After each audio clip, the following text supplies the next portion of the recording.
Берабер разом українські музиканти та кримсько-татарська співачка Ленара Османова об'єдналися на спільному концерті. Вони вперше зіграли нові авторські композиції та пісні кримсько-татарською та українською мовами. Олена Царенко докладніше. На сцені кримсько-татарська співачка Ленара Османова та Ярослав Джусь – український бандурист, які зі своїм інструментом побували з гастролями у Європі. Берабер, кримсько-татарські, українські пісні, авторські мої пісні, світові хіти. Сьогодні вже більша програма, вже 25 пісень.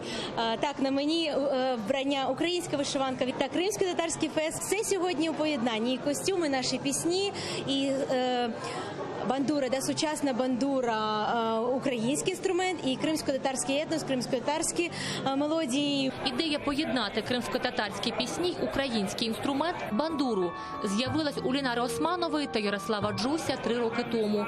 Згодом до дуету приєднався перкусіоніст Валентин Богданов. А у програмі, окрім кримсько-татарського фолку, з'явились українські народні пісні, світові хіти й авторські композиції Ленари.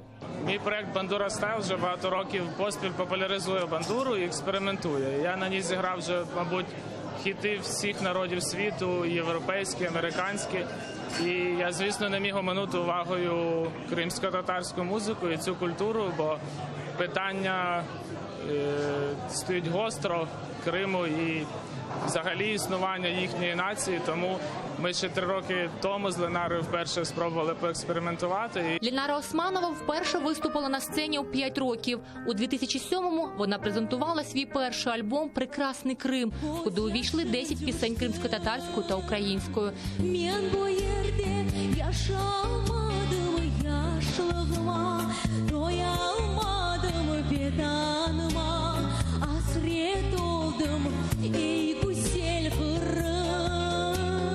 Кримсько-татарські народні пісні, такі як і Лейлями, Хамишим, і Гузель-Херем, дійсно, тому що коли хлопці грають взагалі нашу відому кримсько-татарську пісню, яка близька до кожного серця, рідна пісня Гузель-Херем, вони теж відчувають і переживають і нашу біль, і люблять дуже Крим, і дуже сумують за Кримом разом зі мною. На сольному концерті Ленара разом з Ярославом Джусем виконали пісню «Я піду в далекі гори».